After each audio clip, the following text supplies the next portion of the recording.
안녕하세요. 오늘은 17장 전류와 저항이라는 제목으로 공부를 하도록 하겠습니다. 17장은 좀 부담 없이 여러분들이 공부를 해도 될 내용들인데요. 그 첫 번째가 바로 전류란 무엇인가? 두 번째가 몸의 법칙.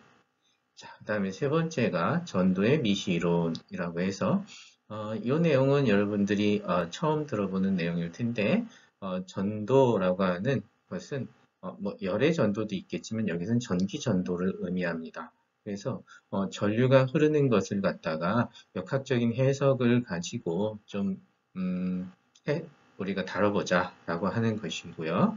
그다음 마지막으로 전기 회로에서의 에너지 전환이라고 하는 것은 전력과 전력량이라고 하는 개념으로 들어갔을 것입니다.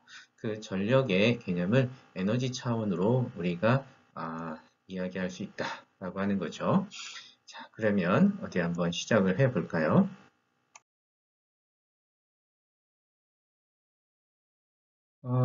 앞선 15장과 16장은 전기의 정적 상태, 그래서 대전된 도체구가 있다.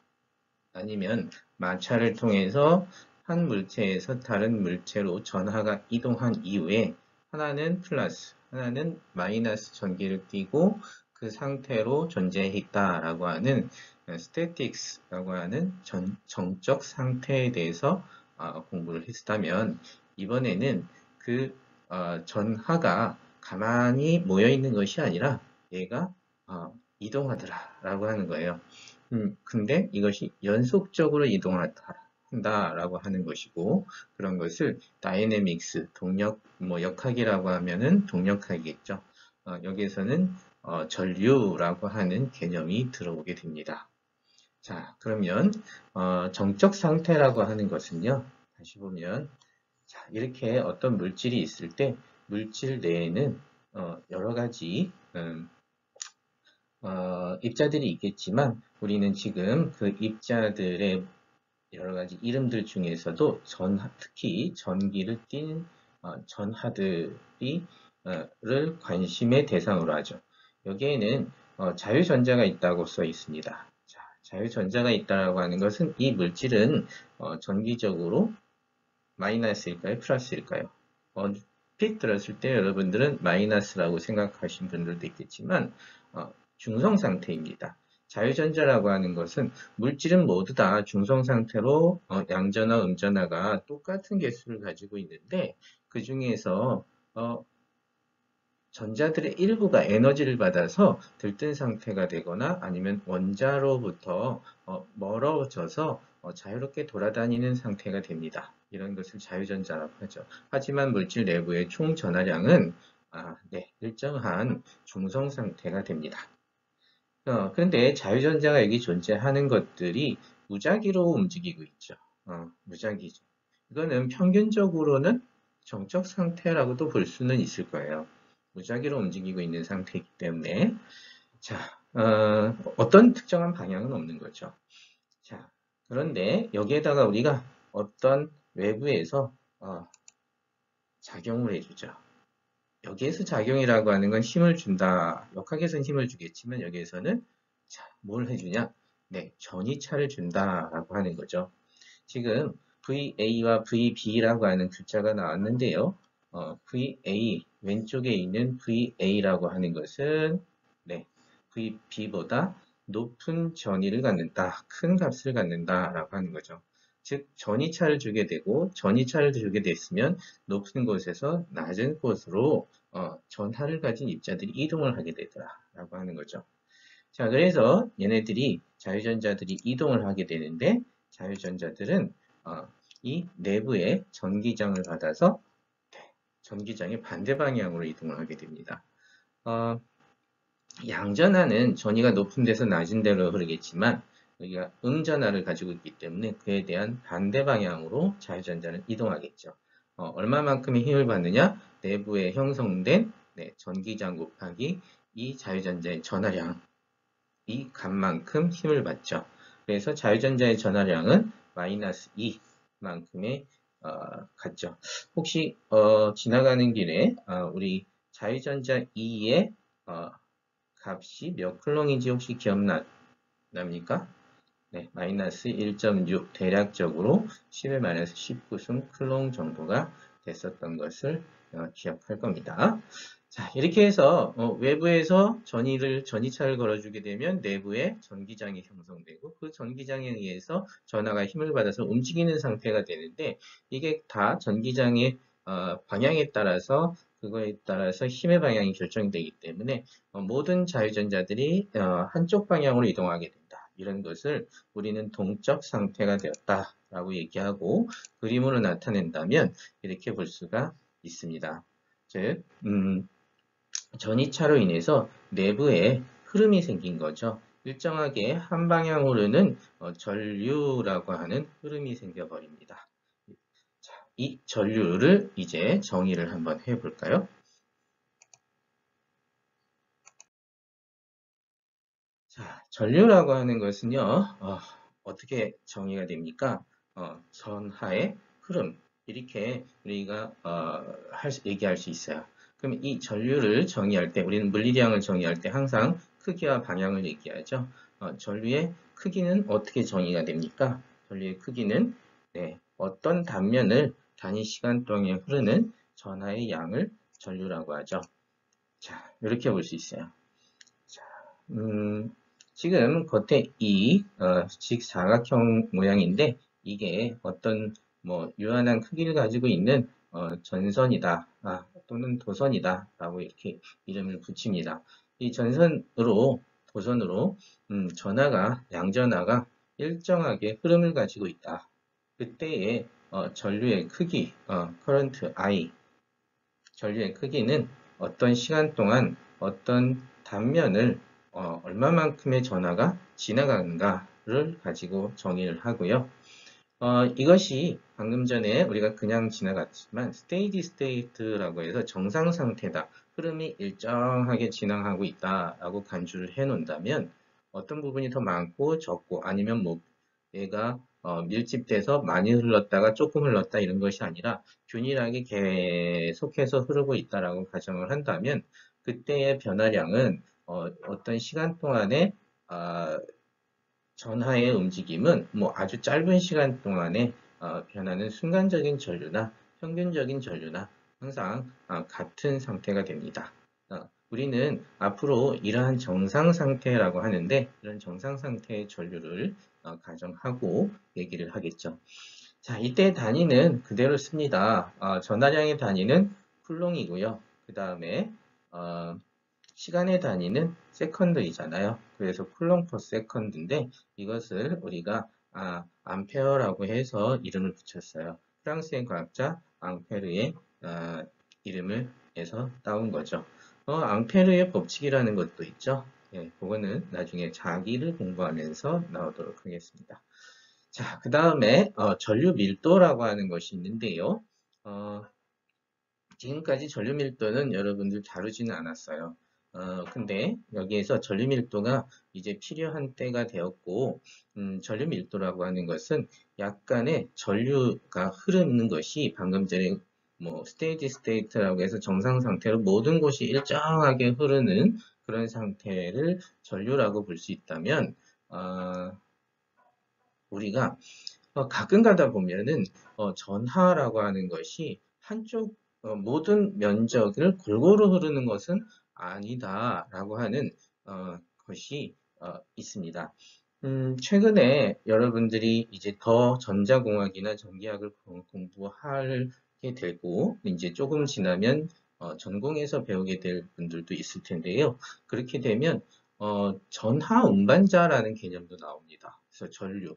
그래서 전류를 실제로 만들어내는 것은 우리가 음전하죠. 근데 그 음전하가 정말 얘네들의 선 내부에 아니면 뭐 어떤 흐름에 공통적으로 다 흘러가실 것인가?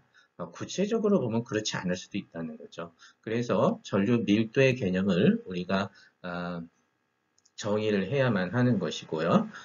전류 밀도라고 하는 것은 어렵진 않아요. 밀도의 정의를 그대로 가져온 것이니까 어떠한 뭐 부피분의 전압. 부피분의 질량이 밀도죠. 이건 부피 밀도. 만약에 면적분의 밀도. 그러면은 뭐 면밀도. 그러니까 여기서는 전류 밀도니까 어떻게 되겠어요? 어떤 단면당 흐르는 전류의 양 이렇게 하면 되겠죠. 그래서 전류의 밀도는 네, 어떤 단면당 흐르는 전류의 크기라고 합니다. 단위는 그냥 우리가 전류 암페어 그 다음에 면적이니까 미터 제곱을 쓰게 됩니다. 두 번째 챕터 오음의 법칙입니다. 오음의 법칙은 V는 IR이라는 공식으로 여러분들 잘 알고 있죠. 자, 그 표현을 조금 새롭게 해서 한 가지 더 배워보는 시간입니다. 네, 이렇게 어떤 금속에 도선이 있다라고 생각을 해봅시다.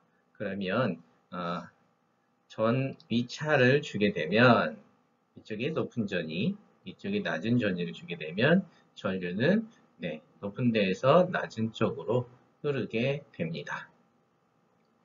그때에 우리가 인가한 전위차의 크기에 따른 전류의 세기를 갖다가 실험적으로 측정을 해봤습니다. 왼편에 있는 이 그림은 네, 어떤 구리도선을 가지고 전 위차와 전류의 관계를 실험을 해본 것인데요. 자, 여기 0을 기준으로 해서 플러스 전위를 줬다. 그렇죠? 플러스로 전위를 줬다라는 것은 아까 우리가 처음에 설정한 왼쪽이 더 높은 전위를 줬다라고 하는 것이고 그렇게 했더니 네, 이렇게 V1, V2 올라갈 때마다 네, 여기에 있는 전류의 값이 일정하게 증가하더라 라고 하는 거죠. 정비례한다 라고 하는 겁니다. 자, 이게 빨간색으로 칠해본 부분은 뭐냐? 그러면 이것을 네, 마이너스 전위차를 줬다는 거예요. 마이너스 전위차를 일정하게 증가시켰다. 여기서 마이너스 전위차를 증가시켜줬다라고 하는 것은 바로 네, 앞에서 전위차의 크기가 마이너스가 된다는 것은 뒤쪽에 있는 전위가 크다는 얘기죠. 그래서 뒤쪽의 전위를 크게 해주고 오른쪽 전위를 크게 해주는 것이기 때문에 전류의 방향이 반대 방향이 될 것입니다. 이렇게 전류가 흐르는 것을 여기에 전류 이렇게 보시면 되겠죠.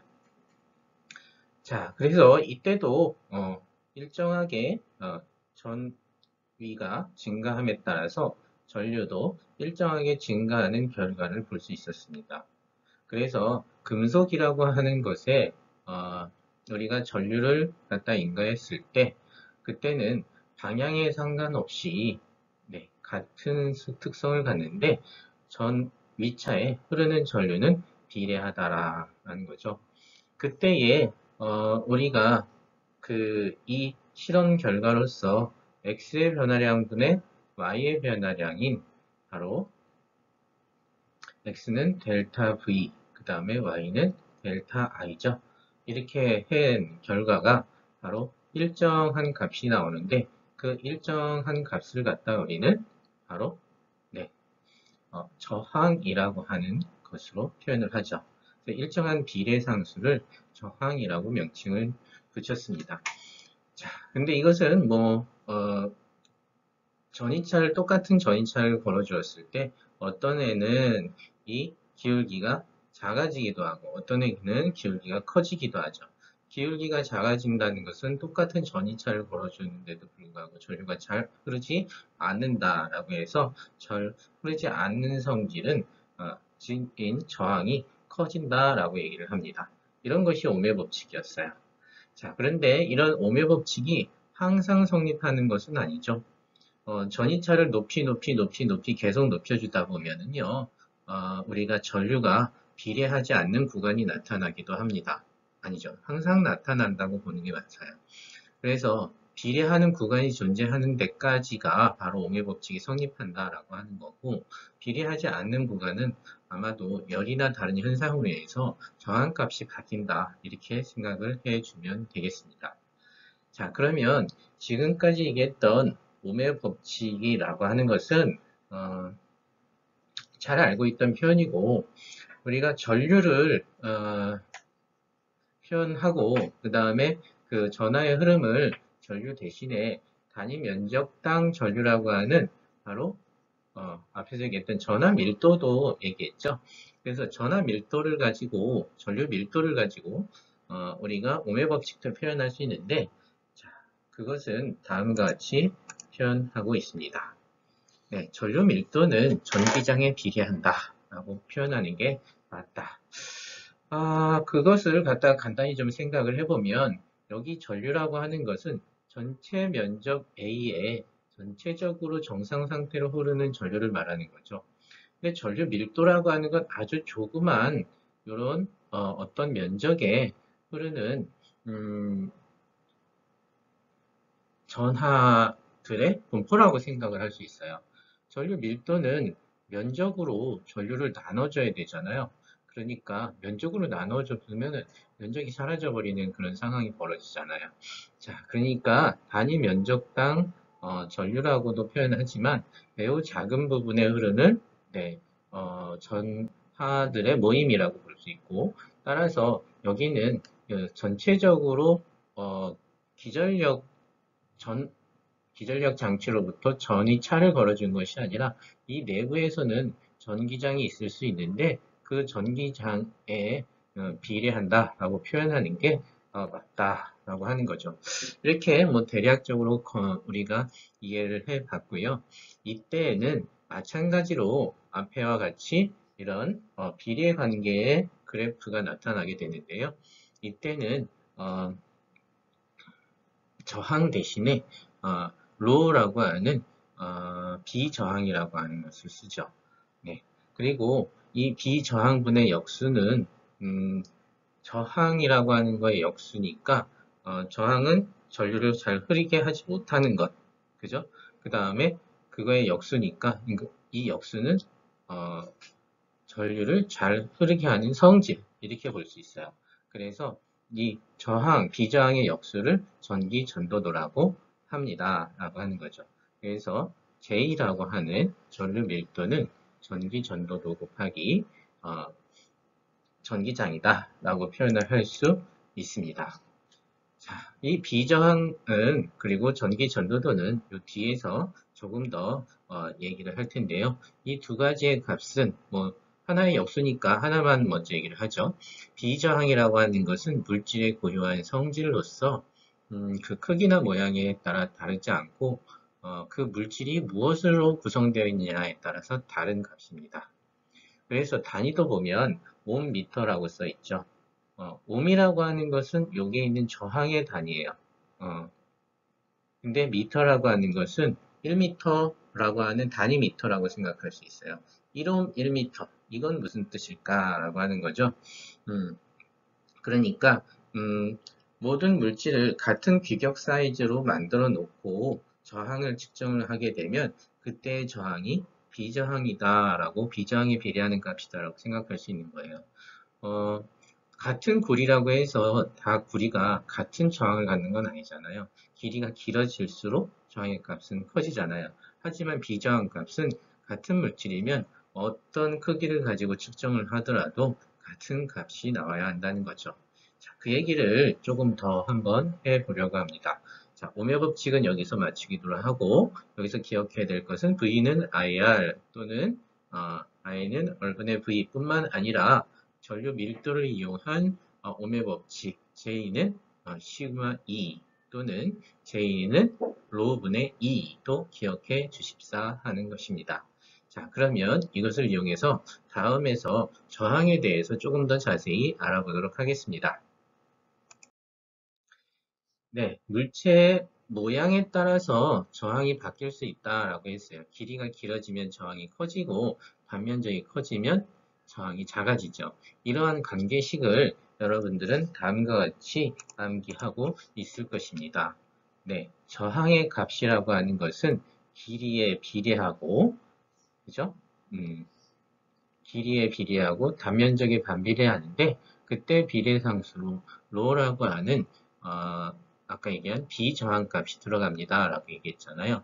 자, 그러면 이것을 갖다가 우리가 실험적으로 우리가 이렇게 나타납니다 라고도 할 수는 있지만 요거를 앞에 나왔던 그 두 개의 관계식을 가지고 한번 만들어 볼 수도 있어요. 앞에서 만들었던 두 오매 법칙을 가지고 한번 만들어 보겠습니다. 첫 번째 오매 법칙 V는 IR이라고 하는 식이 있고요. 두 번째 오매 법칙 J는 시그마 2 또는 로분의 2라고 볼 수 있습니다. 자, 그런데 여기에서 우리가 내부에 전기장이 일정하게 존재하고 있다라고 생각을 한다면 여기에 있는 전이차 V는 어떻게 표현할 수 있습니까?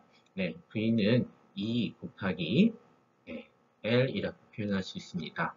일정한 전기장이 양 단면에 걸려 있다. 그러면 얘는 이 둘 사이의 전이차가 거리 곱하기 전기장이다. 자, 이렇게 표현을 할 수 있다 보니까 여기에 2가 나왔으니까 여기 두 식에서 2가 어쩌면 삭제가 될 수 있겠구나 라고 하는 생각을 할 수 있어요. 자, 그 다음에 여기 i는 뭐라고 볼 수 있으냐면 i는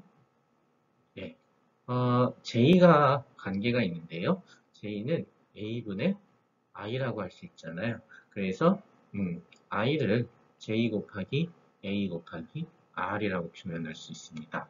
그 다음에 J의 여기 있는 앞에 있는 오멜 법칙 관계식을 여기다가 대입을 하게 되면 이 L은 로분의 1, 2, A의 R이 되겠죠.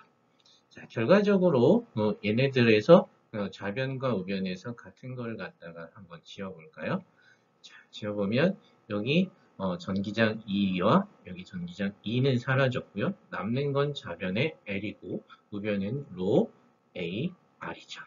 따라서 이걸 통해서 R은 이항을 하게 되면 로 곱하기 A분의 L이라고 하는 것을 알 수 있습니다. 자, 그래서 R은 로 AL이라고 하는 값이 나왔죠. 자, 그래서 어떤 물체의 저항값은 크기나 모양에 따라서 달라질 수 있는데 단면적의 크기에 반비례하고 길이에 비례합니다. 이때의 비례상수로서 로는 변하지 않는 값으로 이것을 비저항이라고 합니다. 이때의 단위를 살펴보면 왜 5m가 나왔는지 알겠죠? 좌변의 5이고 우변의 이 L이라고 하는 것과 면적은 바로 미터 나누기 미터 제곱이니까 미터 나누기 미터 제곱에서 미터 사라지고 얘가 이항을 하게 되면 로의 단위는 옴미터가 나오게 되겠죠. 자, 다음 우리가 교재에 있는 몇 가지 물질들의 저항들을 갖다가 가지고 왔는데요. 여기에 한번 지워보니까 제가 지금 썩은 거를 갖다 지우고 그 다음에 여러분들 노트 만들어준 거를 보니까 잘 정리를 해놨네요. 그 식들이 앞에 나와 있는 두 가지의 오매 법칙을 가지고 지금 이 R은 로 A분의 L이 어떻게 나왔는지 간단하게 정리된 식들입니다. 자, 그러면 이제 요 밑에 있는 표를 한번 보도록 하겠습니다. 이 밑에 있는 표를 보게 되면 자, 실온에서의 비저항값들을 갖다가 적어놨는데 물질은 첫 번째 도체라고 하는 물질들로, 그다음 두 번째 반도체라고 하는 물질로, 세 번째 절연체라고 하는 물질로 구분해서 놔뒀네요. 이 세 가지의 물질의 구분은 바로 전기 전도도의 차이죠. 또는 여기서 비저항의 차이라고도 볼 수 있겠다라고 하는 거죠. 그래서 비저항이 엄청나게 작은 것들, 여기 보면 값들이 10의 마이너스 8승, 10의 마이너스 8승으로 표시가 됐지만, 니크롬에서는 뭐 10의 마이너스 6승이라고 표현하는 게 더 맞긴 하죠. 이런 오더에서의 값을 가지고 있는 것을 도체라고 한다면, 절연체라고 하는 건 10의 14승에서 10의 11승, 엄청나게 크다란 저항의 차이죠. 합치면 뭐 대략적으로 10의 22승 정도의 차이가 내는 바로 비저항 값이에요. 이것을 도체와 절연체라고 합니다. 그럼 그 사이에 어떤 값을 가졌냐면 10의 0승 오더, 즉, 뭐, 아까는 12, 24승 차이 났으니까 이거는 도체에서는 10에 12승 정도 차이만큼 전기가 잘 안 흐르는 것을 반도체. 그다음 반도체보다는 또 10에 12승만큼 전기가 잘 안 흐르는 것을 절연체라고 한다고 볼 수 있습니다. 여기서 반도체라고 하는 것은 반도체를 물질을 이용해서 어떤 것을 만든 직접 회로나 반도체 소자, 다이오드, 트랜지스터, 아니면 메모리 이런 것을 말하는 것이 아니죠. 잘 알고 계시죠? 여기서 말하는 반도체는 보통 4족 원소죠. 또는 때로는 3, 5족 원소를 배합해서 4족처럼 만들기도 하는데, 그래서 4족 원소인 탄소, 저마늄, 실리콘 이런 것들을 반도체 물질이라고 부릅니다. 네, 그러면 두 번째 저항의 특징인데요. 저항은 앞서서는 크기에 따라 달라질 수도 있다라고 했는데 이번에는 저항은 온도에 따라 달라질 수 있다라는 거예요. 자, 그래서 그 온도에 따라 달라질 수 있다라고 하는 일반적인 식을 여기에다가 표시를 해 드렸는데요. 로라고 하는 비저항이라고 하는 값이 물론 물질마다 고유한 값이지만 이것은 온도에 따라 달라진다. 네, 기준 온도에 대비해서 온도가 차이가 나게 되면 그때 기준 온도에서의 저항을 로 제로라고 하고 그거에 대해서 차이에 따라서 로 제로에 대한 온도에 비례하는, 즉 온도 차에 비례하는 그런 값을 갖는다라고 하는 거죠. 그래서 로는 달라지는데 비례하는데 온도 차에 따라서 비례합니다라고 하는 거죠. 근데 여기에서 뭐 처음 더 중요한 것은 요 알파라고 하는 것이죠. 요 알파가 요 안에 들어가 있는데 이 알파가 때로는 플러스인 것도 있고 때로는 마이너스인 것도 있다라는 거예요. 그것이 오른쪽 그림에 있는데요. 음, 자, 이 오른쪽 그림을 보면 여기에는 인슐레이터, 세미컨덕터, 컨덕터라고 있습니다. 네, 컨덕터가 아까 얘기한 도체죠. 네, 도체라고 하는 것이 있고 그 다음에 여기에 반도체라고 하는 것이 있고 그 다음에 네, 부도체라고 있습니다. 부도체는 인슐레이터라는 의미에서 뭐 절연체라고도 얘기를 하죠. 또는 뭐 나중에는 유전체라고 하는 말로도 쓰입니다. 자, 그런데 특징을 보면 부도체와 반도체에서는 온도가 증가함에 따라서 얘가 예, 저항이 감소하기도 하고 또 도체에서는 온도가 증가함에 따라서 저항이 증가하기도 하죠. 자, 이 이유는 여러분들이 알고 있나요? 알고 계시겠죠. 바로 그것은 자유전자라고 하는 이 반송자, 전류를 흐를 수 있게 해주는 입자 물질이 얼마나 많이 원래부터 가지고 있느냐에 따라 달라지는 거죠. 도체라고 하는 것은 온도가 올라가게 되면 많은 자유전자들과 입자들의 흔들림이 더 활발해지다 보니까 더 많은 충돌에 의해서 전류의 흐름을 방해한다라고 얘기를 할 수 있어요. 그래서 저항, 비저항 값이 온도가 올라가면 커진다고 볼 수 있지만 반도체와 부도체라고 하는 것은 워낙에 자유전자들이 별로 없는 애들이잖아요. 그런데 온도가 높아지면 높아질수록 원자 내부에 갇혀 있던 전자들이 자유전자처럼 튀어나와서 원자의 속박에서 벗어날 수 있는 확률이 높아지거든요. 그래서 이때는 반도체와 부도체는 온도가 올라갈수록 반송자, 전류를 흘릴 수 있는 입자 물질들의 전하들이 많이 생겨나기 때문에 바로 전류가 많이 흐르고 따라서 비저항 값이 줄어든다라고 얘기를 할 수 있습니다. 또한 이러한 저항의 특성을 이용하는 새로운 소자들이 나타나고 있는데요. 그 중에 첫 번째가 초전도체입니다. 1911년도 원네스라는 분이 발견했다고 여기에 쓰여 있는데요. 초전도 현상이라고 하는 것은 그림과 같은 현상입니다. 네, 온도에 따른 저항의 특성을 연구를 하다 보니 온도를 이번엔 낮춰봤다는 거죠. 온도를 낮춰봤더니 아주 저온에서, 즉 아주 저온이 4켈빈이죠. 아주 저온에서 어떤 현상이 벌어지느냐, 연속적인 온도의 변화 분포가 아닌 급작스런 뚝 떨어지는, 푹 떨어지는 저항값을 볼 수 있고, 저항이 거의 0에 근접하는 이런 현상이 벌어졌다라고 하는 거죠. 이런 것을 초전도 현상이라고 합니다. 자, 그 다음에 우리는 전기 저항을 갖다가 인위적으로 조절을 하게 되는 상황, 이런 산업에 이용할 수 있는 물질들도 만들어냈죠. 자, 대표적으로 다이오드라고 하는 것이 있는데, 이 다이오드를 보면 아까와는 좀 차이가 나죠.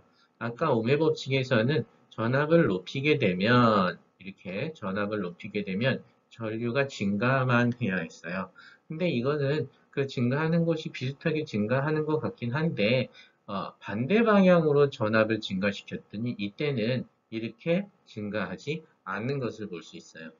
즉, 이것은 한쪽 방향으로는 전류가 흐르게 되고 다른 한쪽 방향으로는 전류가 흐르지 않게끔 만든 다이오드죠. 다이오드는 PN 접합 다이오드가 대표적이죠. 그래서 P타입, N타입의 두 반도체를 갖다가 접촉을 시켜서 순방향 전압을 걸어줬을 때는 전류가 잘 흐르고 역방향 전압을 걸어줬을 때는 전류가 잘 흐르지 않게끔 만든 것들이죠. 이렇게 우리는 온도나 어떤 저항의 특징들을 가지고 온도에 따른 특징이나 저항의 어떤 구조를 갖다 변형시키거나 아니면 저항을 인위적으로 바꾸어서 새로운 우리가 전기 회로에 들어가는 물질들을 만들어내 가고 있다라고 하는 것입니다. 자, 그 다음 3. 전도의 미시 이론입니다. 이번 주제는 전류라고 하는 것을 우리가 전하의 이동이라고 볼 수 있잖아요. 근데 그 전류를 아주 작은 전하 하나하나의 이동을 평균적으로 나타냈을 때 어떻게 표현할 수 있을까라고 하는 것입니다. 결과적으로 전하들이 움직이는 속도가 빠르면 전류가 많이 흐르는 것이고 속도가 작으면 전류는 적게 흐르는 것이죠. 그래서 속도를 알아보겠다라고 하는 것입니다. 전하들이 움직이는 속도, 그것을 우리는 평균적으로 이동하는 속도인 드리프트 벨로시티, 전하의 유동 속도 VD라고 하는데요. 자, 그것을 어떻게 표현하는지에 대해서 역학적인 해석 방법을 가지고 알아보도록 하겠습니다. 자, 그림을 보시죠. 여기 그림을 보면은요, 전하가 하나가 있고요.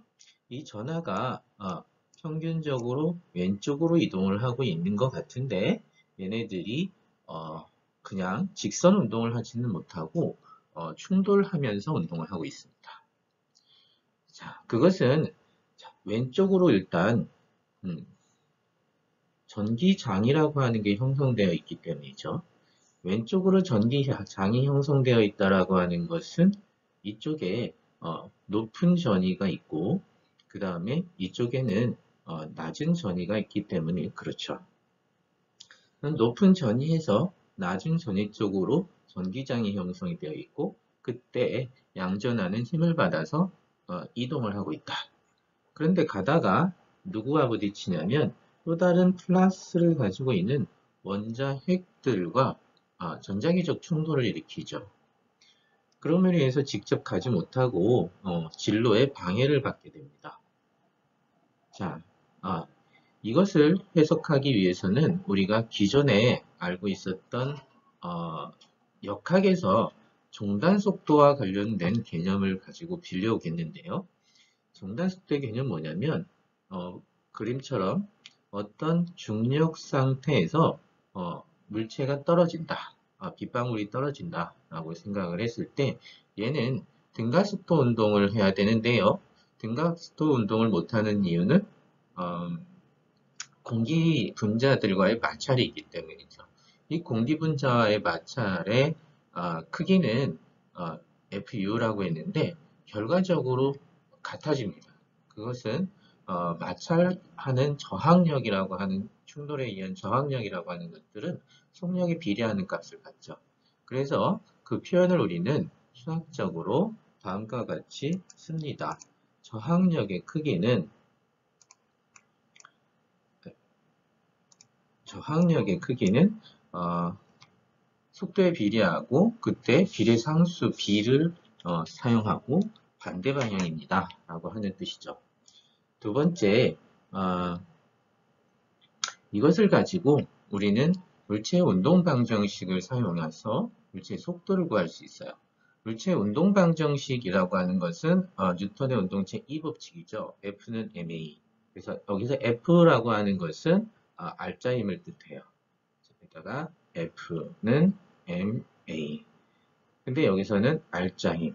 따라서 이 알자 힘이라고 하는 것은 물체에게 주어지는 모든 힘의 합력이고, 그 다음에 가속도를 미분 형태로 표현을 해 보았습니다. 이때의 알자 힘은 전기력과 그 다음에 저항력이라고 볼 수 있죠. 자, 그래서 전기력과 저항력이 반대 방향인 것은 물체는 전기력을 받아서 움직이는데 그때 충돌에 의한 저항력은 그 반대 방향이다 라고 하는 거죠. 자, 이제 이 시까지 여러분들이 이제 잘 따라왔을 것 같고, 자, 이런 운동 방정식 속에서 결과적으로 빗방울이 종단 속도에 이르는 것처럼 우리 전류가 일정하게 흐른다라고 하는 것은 전류가 일정한 속도로 흐른다라고 전하들이 일정한 속도로 이동한다라고 볼 수 있고, 그때 되는 이 바로 QE라고 하는 전기력과 그 다음에 BV라고 하는 저항력이 같아지는 순간이 되는 거죠. 그래서 좌변을 0이라고 놓을 수 있어요. 여기서 V를 VD라고 표현한 것은 우리가 일반적으로 부르는 명칭인데 어떤 명칭이냐면 이때 전하들이 갖는 속도를 입자 한 개 한 개 한 개의 속도로 따져볼 수는 없어요. 그 이유는 얘네들이 충돌을 하면서 뒤로 가기도 하고 앞으로 갔다 하는데 결국 이동하는 양은 처음과 끝 어떤 평균적인 이동량이니까 그것을 우리는 VD라고 표현을 했고 이것을 유동속도 또는 드리프트 벨로시티 또는 이것을 평균 이동속도라고 얘기할 수 있습니다. 자, 그래서 계속 위에 있는 운동 방정식에서 알자 힘의 크기를 0이라고 놓으면 다음과 같은 수식을 만들 수 있겠죠. 우변을 0으로 놓고요. 그 다음 여기 있는 Q와 E, dVd 이제 1차식이 됐으니까 VD를 우리는 찾을 수 있습니다. 그래서 이 속도, 평균적으로 이동하는 전하들의 움직임 속도라고 하는 것은 이렇게 Q, 전하량에 비례합니다. 그쵸? 전하량이 비례할 수밖에 없어요. 왜냐하면 전하량이 크면 그만큼 힘을 많이 받기 때문이죠. 전기장에 비례합니다. 그렇죠? 외부에서 기전력 장치를 이용해서 얘한테 얼마나 전이차를 걸어주냐에 따라서 전기장을 비례하고 그러면 더 빨리 더 많이 전류가 흐를 수밖에 없습니다. 이때 뭐에 반비례합니다? 어떤 비례상수 B에 반비례합니다. 이것은 바로 물질 입자들의 상태에 따라 달라요. 어떤 구성을 가지고 있고 원자의 격자 구조나 원자가 얼마나 밀집해 있느냐 이런 것들에 대해서 다르겠죠. 또는 뭐 이게 역학에서는 물체가 떨어질 때 그 물체 모양에 따라서 따라 달라져요. 널판지가 떨어지냐 구가 떨어지냐에 따라서 우리는 종단 속도가 다른 거죠. 자, 이런 여러 가지 팩터에 의해서 만들어지는 것인데 여기서는 이 B가 어떻게 우리가 정의가 되냐면 다음과 같이 m분의 타우로 정의가 됩니다. 그래서 이것은 우리가 차원으로 해석해 보면 이게 맞다라고 볼 수가 있어요. 한번 살펴볼까요? VD라고 하는 것은 뭐냐면 속력이죠. 속력의 차원. 여기서 차원 해석을 한번 해볼게요. 자, VD는 미터 퍼 세크입니다. 그런데 Q2를 봅시다. 얘는 쿨롱 곱하기 전기장이죠. 전기장이라고 하는 건 뭐예요? 뉴턴 퍼 쿨롱이죠. 맞습니까? 자, 여러분들 기억이 납니까? 네, 한번 써볼까요? 전기장이라고 하는 것은 단위 전하당 힘이니까 단위는 뉴턴 퍼 쿨럼. 그렇죠? 자, 그 다음에 요 B의 단위는 이렇게 해서 어떤 B의 단위가 되겠죠. 그럼 B의 단위는 무엇입니까? 했을 때 쿨롱 약분되고 뉴턴만 남는데 뉴턴은 킬로그램 미터 퍼 세크 제곱이 되죠. 그럼 좌변은 미터 퍼 세크고 우변은 힘이니까 이걸 하게 되면 여기에다가 뭘로 나눠줘야 되냐면 네, 킬로그램 세크로 나눠줘야 되죠. 그러니까 여기 B라고 하는 것의 단위가 킬로그램 퍼 세크인데 우리는 그래서 이 B를 갖다가 뭐라고 볼 수 있냐면 타우분의 m이라고 볼 수 있죠. 여기 타우는 시간을 나타내는 것이고요. 특별히 이름을 우리가 조금 타우 일반적인 시간과 다르기 때문에 타우라는 명칭을 붙여줬어요. 자, 여기서 지금까지 단위 차원에서 해준 것을 갖다가 지우고 그 다음을 보면 자, 여기에서 그래서 이 시간이 제일 조금 어떻게 보면 또 궁금하기도 한데요. 이 시간이 무슨 시간이냐라고 하면 이것은 평균 자유시간이다. 또는 우리 원어로는 relaxation, 영어로는 relaxation 타임이다 라고 해서 이 전하가요 이쪽으로 움직일 때 다른 원자에 충돌하지 않고 가는 시간이요. 그래서 그 사이 시간, 충돌과 충돌 사이의 평균 시간을 갖다가 우리가 릴렉세이션 타임이라고 하고 이 시간이 길어지면 길어질수록 이 저항력은 작아지겠죠. 그렇게 볼 수 있습니다. 그리고 물질의 입자의 질량이 커지면 오래 걸리겠죠. 그래서 질량이 커지면 또 충돌이 많이 생긴다 이렇게 볼 수도 있죠. 움직임이 좀 덜하다. 그래서 저항력이 커진다. 이렇게 우리는 정의를 하게 되었습니다. 자, 그래서 결과적으로 우리는 지금 유동 속도라고 하는 것을 알아냈어요.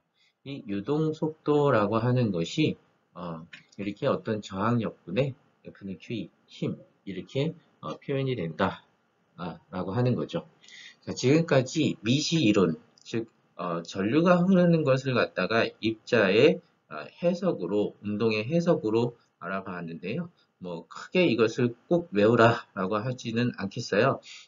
그런데 우리가 지금 하고 있는 학문의 어떤 패턴인 거죠. 우리가 하는 학문은 물리학은 예전에 고전역학에 가지고 있던 운동의 해석을 또 다른 영역에다가 접목시켜 보는 거예요.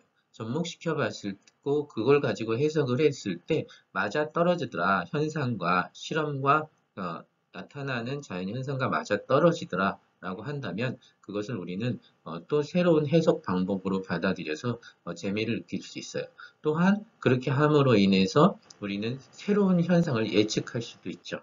희한하게도 한 군데에서 성립된 물리 법칙은 다른데 적용이 되는 경우가 되게 많아요. 자, 이런 학문의 재미를 여러분들이 한번 같이 느껴봤으면 하는 마음으로 물리학자들은 이런 식으로 공부를 하기도 합니다. 라고 하는 것을 알아주셨으면 좋겠고요. 다음 내용은 무엇이 있는지 한번 보도록 합시다. 자, 앞에서는 우리가 역학에서 사용한 우리 운동 방정식을 통해서 입자 하나하나의 속력을 평균적으로 나타내는 방법을 알았습니다. 그것을 우리는 유동속도, 드리프트 벨로시티라고 했고요. 이 유동속도를 이용을 해서 이제는 우리가 전기 회로에서 사용하는 전류의 표현과 어떤 관계가 있는지를 갖다가 알아보고자 하는 것입니다. 그래서 전류와 전류 밀도를 유동속도를 갖다가 표현을 하려고 합니다. 자, 이 첫 번째 그림이라고 하는 것은 앞에서 얘기한 유동폭 속도에 대한 이야기랑 비슷해요. 뭐냐면 우리가 여기에 처음에 A라는 위치에 입자가 있었어요. 근데 이 입자라고 하는 것은 전기를 띠고 있었고 얘는 에너지를 가지고 있어서 자유롭게 돌아다니죠. 자유롭게 운동을 하고 있는데 이때 전기장을 걸어줍니다. 전기장을 걸어주게 되면 전기장을 걸어주지 않았을 때의 위치를 갖다가 B0라고 생각할 수 있고 그 다음에 예, 전기장을 걸어줬을 때를 B'이라고 볼 수 있는 거죠. 그래서 전기장을 걸어주게 되면 얘가 이렇게 이동을 한다. 이것을 뭐 유동속도처럼 우리가 나타낼 수 있다라고 얘기를 하는 겁니다. 자, 그 다음에 이제는 실제로 전류의 값을 계산해 보고 싶고, 그 다음에 두 번째, 더군다나 전하 밀도, 전류 밀도를 갖다가 계산해 보고 싶은데요. 이렇게 전류 밀도를 무엇으로 표현한다고요? 네, 앞에서 우리가 구해낸 이렇게 VD라고 하는 유동속도를 표현해내고 싶다라고 하는 거죠. 자, 이것은 우리 뭐 간단한 해석으로 볼 수 있는데 우선 우리가 정의해 놓은 것 중에 하나가 요거입니다. n이라고 하는 스몰 n은 단위 부피로 그때 안에 있는 입자의 개수를 모두 나눈다. 부피당 입자의 개수, 전하를 띤 입자의 개수가 n개가 있다라고 하는 거죠. 이거는 물질마다 다른 거죠. 이 전하의 입자의 개수가 많으면 많아질수록 바로 전류가 많이 흐른다라고 해서 이거는 자유전자의 개수라고 얘기를 할 수도 있어요. 그래서 뭐 도체, 반도체, 부도체 또는 그 물질마다 이 개수는 달라지죠. 자, 이 개수가 n개만큼 있다라고 해놓고 이때 전류 i를 구하자라고 하는 건데 전류 i라고 하는 것은 우리가 정의가 뭐였냐면 i는 단위 시간 동안 어떤 단면을 흐르는 총 전하의 양이었죠. 그러면은 여기에서 총 전하의 양을 갖다가 우리가 찾아내고 시간으로 나누면 그때 전류가 되기 때문에 총 전하의 양을 찾으면 되는데 전류가 이렇게 흐릅니다 라고 했을 때 어떤 시간 동안에 얘가 전류가 여기에서부터 여기까지 이렇게 이동을 하고 있습니다. 총 전하들이 이동을 하고 있습니다 라는 거죠. 어떤 시간이 걸리면 얘가 이만큼 부피를 차지하면서 전체가 진항을 하잖아요. 그러면 이때 이동한 총량의 부피를 갖다 생각해 봅시다. 라고 부피 안에 총량을 생각해 봅시다. 라고 하는 거고 자, 따라갑시다. 이때 여기에 총 부피는 어떻게 표현할 수 있냐면 단면적 곱하기 길이잖아요. 근데 단면적은 A라고 나왔고 길이는 여기 D라고 표현을 하는 건데요. 전체적으로 VD라고 써 있군요. 그럼 이 전체의 길이를 갖다가 L이라고 표현하면 이렇게 되고 이 L은 속력 곱하기 시간이니까 VDT라고 쓸 수 있다라는 것입니다. 이게 전체의 부피가 되겠죠. 그러면 이 전체 부피에다가 개수 n에다가 한 개당 갖고 있는 전하량을 곱하게 되면 총 전하량이 될 수 있다는 것입니다. 자, 그래서 오른쪽처럼 표현했는데요. 자, 여기에 총 전하량 Q, 총 전하량은 이라고 하는 거죠. 어떻게 표현할 수 있습니까? 라고 했을 때 VDTA라고 하는 것은 부피가 되죠. 전체 부피 여기를 말합니다. 그리고 여기에서 NQ라고 하는 것은 이 부피에 해당하는 총 전하량이 되죠. 전하량 단위 부피당 전하량 아니죠. 이건 단위 부피당 전하량이죠. 그래서 단위 부피당 전하량 곱하기 부피를 하게 되면 총 전하량이 됩니다. 라고 하는 것을 알 수 있습니다. 이렇게 Q를 알아내고 나면은요, 이 다음에는 전류를 구할 수 있다. T로 나눠주면 된다. 그래서 이렇게 가면서 T가 사라졌습니다. 그래서 전류는 NQVA가 되고, 그 다음에 전류 밀도를 표현해 봅시다. 라고 하는 것은 거기에서 또 면적을 갖다가 면적으로 나눠주면 되죠. 그렇기 때문에 여기에서는 면적으로 나눠주면 NQVD가 됩니다. 라고 하는 거죠. 자, 그래서 결과식만 여러분들이 기억을 좀 해주기 바랍니다. 그래서는 기억을 해달라고 부탁을 드렸어요. 이렇게 표현이 가능하다. 그러면서 해석을 해봅시다. 전류 밀도라고 하는 것이 뭐였냐면 전류 밀도라고 하는 것은 어떤 부분에 그 부분에 아주 작은 영역에 흐르는 전류의 양이거든요. 근데 그 전류의 양은 결국 뭐에 비례하게 됩니까? 라고 하는 것인데 결과적으로 그 부분에 있는 단위 전하량인 거죠, 이게. 어, 입자의 개수 곱하기 전하량이니까요. 그리고 그것 곱하기 뭐라고 쓸 수 있는 거예요? dv, velocity. 그러니까 그 부분에 아주 조금한 영역에 속하는 전하가 얼마의 속도로 이동하느냐가 바로 전류 밀도입니다. 라고 하는 거죠. 자, 그래서 전류 밀도라고 하는 것은 바로 속력에 관련된다.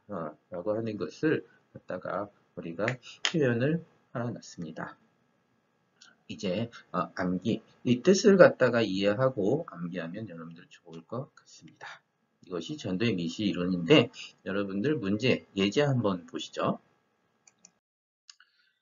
교과서에 있는 예제인데요. 이런 예제가 있습니다. 한번 여러분들이 계산을 직접 해보시길 추천을 합니다. 내용은 무슨 내용인지 한번 살펴볼까요? 한 변이 1mm인 정사각형의 단면을 갖는 구리선이 있다. 계산을 편하게 하기 위해서 정사각형 구리 단면의 구리선이라고 했어요. 그 다음에 0.2A의 전류가 흐르고 있다. 전류를 가르쳐 줬어요. 그때에 도선 내의 유동 속도와 1m를 통과하는 데 걸리는 시간을 구하여라 라는 얘기예요. 그러면 유동 속도를 알면은 그것을 갖다 속도분의 1m 하면 시간이 나오니까 속도를 구해보자 라고 하는 거죠. 어떨 것 같아요? 유동 속도가 얼마나 빠를까요? 우리가 전기 스위치를 갖다 딱 키면요. 전등은 아주 금방 들어오죠. 그러면 그때 전하의 흐름 속도는 굉장히 빠를 것 같지 않습니까? 그런데 한번 계산해서 결과를 보게 되면 절대 그렇지 않다는 것을 알 수가 있습니다. 자, 우선 우리가 사용해야 되는 공식이 있죠. 공식은 뭡니까? 유동 속도를 구해야 되는데 여기에서는 우리 뭐가 나와 있냐면 문제에서는 나와 있는 게 바로 전류와 그죠? 여기 전류의 크기와 그 다음에 단면적이 나와 있어요. 전류의 크기와 단면적이 나왔다는 것은 전류 밀도가 나와 있다라는 거죠. 그럼 전류 밀도가 나와 있어요. 그럼 전류 밀도를 가지고 유동 속도를 계산하려면 어떤 공식이 있었죠?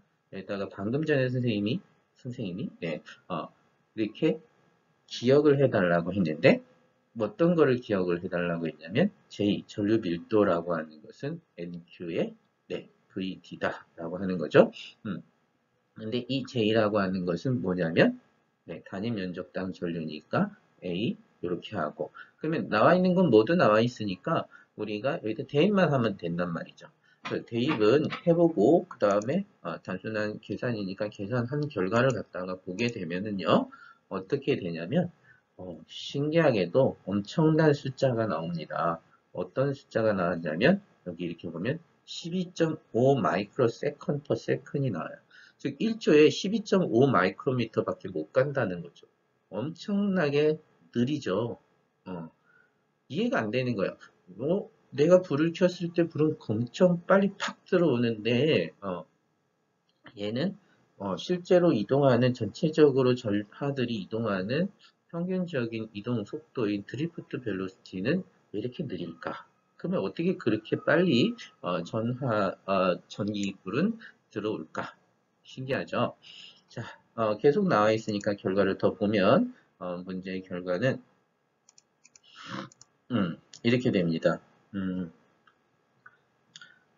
T라고 하는 통과 시간은 27.8시간, 즉 1m를 가는데 걸리는 시간은 하루가 더 걸린다는 얘기죠.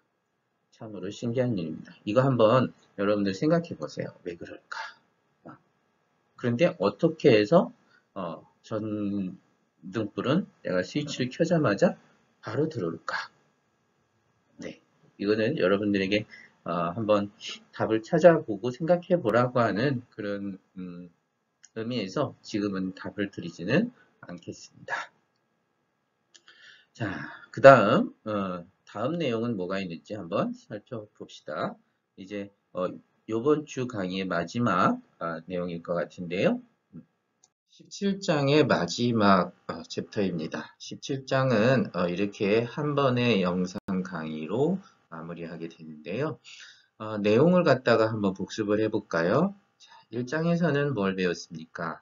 네, 전류의 정의죠. 전류 I는 T 분의 Q, 단위 시간 동안 어떤 단면을 흐르는 전하의 양이다. 두 번째, 2장에서는 뭘 배웠습니까? ohm의 법칙입니다. ohm의 법칙은 전류가 흐르는 것은 전이차를 공급해 주었기 때문이다. 전이차가 있으면 전류가 흐른다. 이때 그 흐름의 양은 모든 물질에서 다 다르다. 물질마다 다른데 그것을 우리는 저항이라고 한다. 근데 더 구체적으로는 비저항 또는 전기 전도도라고 한다. 그런데 이 같은 물질이라고 하더라도 크기나 모양, 넓이에 따라서 그 전체적으로 전류의 흐름을 방해하는 성질은 저항값은 결정이 되는데 그것은 단면적에 반비례하고 그 다음에 길이에 비례하는 값을 갖는다라고 하는 관계식까지 우리가 유도를 해보았습니다. 그 다음 세 번째는 이 전류의 흐름을 갖다가 우리는 역학적인 해석으로 미시적인 해석으로 우리가 드리프트 벨로시티라고 하는 걸 정의했고 그 정의를 통해서 전류의 흐름은 바로 입자들의 공통적인 평균적인 이동 우회에 의해서 결정된다라고 하는 그 두 개의 관계식까지 우리가 유도를 해보았어요. 그것이 바로 전류 밀도는 NQ 곱하기 VD가 된다라고 하는 관계식에서 우리는 찾아볼 수 있죠. 자, 마지막에는 이 전류를 갖다가 흘리는 이유는 뭐냐? 우리는 바로 그것을 사용하기 위해서이다. 근데 사용은 어떻게 사용하느냐라고 하는 거죠. 바로 전기 에너지라고 하는 전기 포텐셜 에너지. 즉 우리는 가상으로 우리는 절대 보이지 않는 어떤 가상 공간상에 있는 그 전기 포텐셜 에너지를 사용해서 실제적으로 나타나는 기계적인 역학적인 에너지나 아니면 열 에너지를 발생시켜서 사용을 하고 있죠. 그렇게 사용하는 것은 우리가 특별히 만든 합금, 디크롬선과 같은 것이라든가 아니면 특별히 만든 구조물, 전동기와 같은 것을 만들어내서 발명을 해서 그것을 가지고 에너지를 전환해서 사용하게 되는데 이때에 에너지가 어떻게 전환이 되고 얼마만큼 전환이 되는지 그것을 갖다가 알아보자 라고 하는 것이 전기 회로에서의 에너지 전환, 바로 이 챕터의 내용입니다. 그것은 결국 우리는 전기 에너지의 모습을 에너지가 한 일, 그런데 특별히 단위 시간 동안 에너지가 한 일은 전력이라고 하는 것을 가지고 우리는 사용하고 있습니다. 그래서 오메 법칙 다음에 이번에 우리가 알아보는 것은 바로 P는 VR라고 하는 전력에 대한 이야기입니다.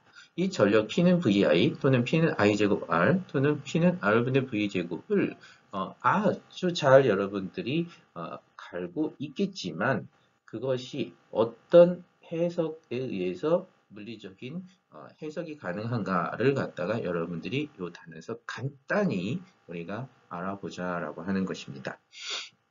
자, 이렇게 생각을 해볼게요.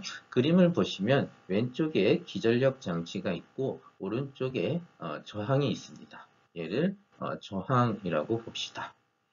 이 저항에다가 기전력 장치를 연결하다 보니까 위쪽에는 플러스 아니죠?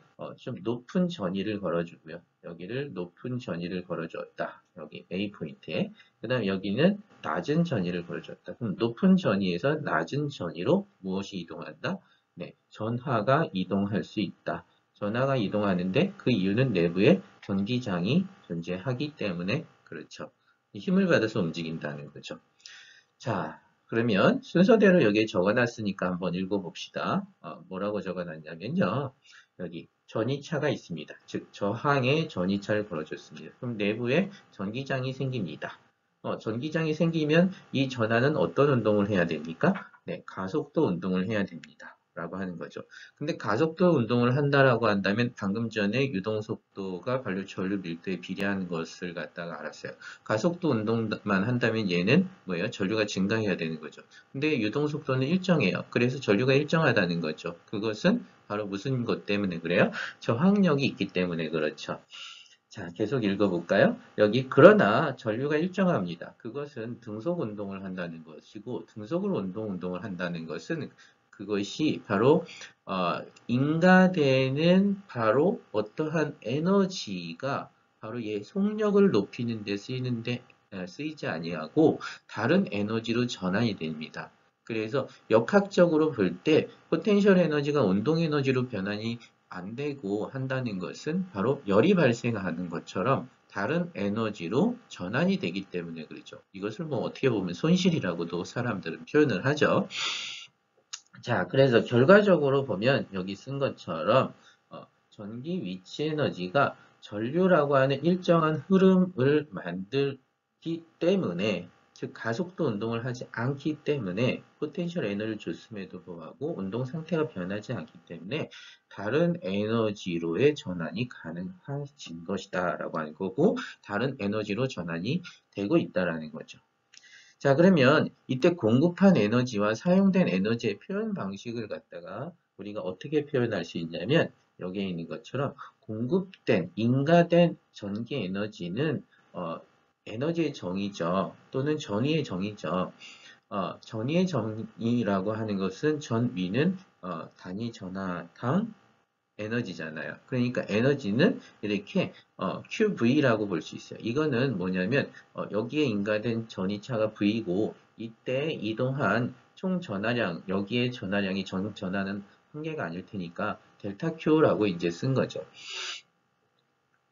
어떤 시간 동안 전하가 얼마만큼 이동하느냐라고 하는 거죠. 전하가 한계가 아니고 그 전하량이 일정하게 증가하고 이동하는 양이 자꾸 쌓이니까 그러니까 총 전하량은 얘네들을 갖다가 다 합해야 되는 거죠. 자, 이렇게 봤을 때 이것이 인가된 전기 에너지라고 볼 수 있고 이때 사용을 합니다. 사용은 누가 흐릅니까? 라고 하는지 이제 볼 수 있냐면 전류가 흐르게 됩니다. 라고 하는 것이고 이건 뭐 전류의 정의에 의해서 Q는 IT 이렇게 볼 수 있죠. 뭐 전류는 일정하게 흐르고 있으니까 전류 I의 정의는 델타 T분의 델타 Q라고 했잖아요. 그러니까 여기서 델타 Q는 I 델타 T가 되는 거죠. 그래서 이렇게 I 델타 T의 전류의 흐름이 있습니다. 라고 하는 것이죠. 이것이 전기 에너지의 값이에요. 전기 에너지는 전류에 비례하고 그죠? 발생하는 전기 에너지는 전류에 비례하고 그 다음에 델타 T 시간에 비례하고 그 다음에 전이차에 비례한다 라고 하는 거예요. 여기다 U 대신에 이렇게 표시를 하는 것도 괜찮았을 것 같아요. 전기 에너지가 하는 일은 전류와 그 다음에 시간과 그 다음 전이차에 비례한다. 아니면 일을 갖다가 이렇게 표현을 할 수도 있겠네요. Q라고 해서 칼로리 이렇게 생각할 수 있어요.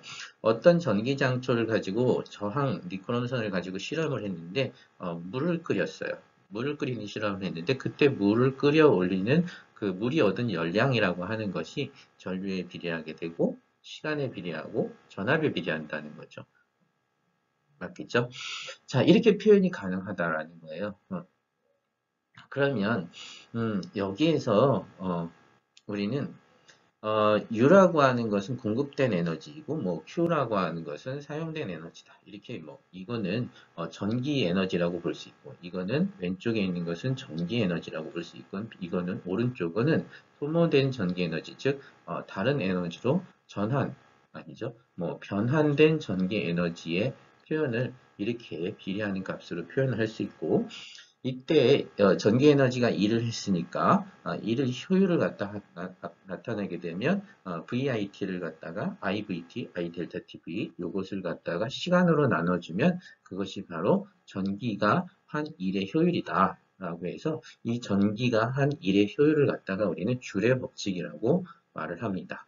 그것은 결국 P는 VI가 되고 오메 법칙을 사용하면 V는 IR 대표하면 I제곱 R 또 i는 얼분의 v를 갖다 사용하면 p는 얼분의 v제곱이죠. 그래서 여러분들 아마 물리 공부를 하면서 이거를 많이 외워서 뭐 송전시의 전력 손실이라든가 이런 것을 많이 문제를 풀어봤을 것이라고 기대를 합니다.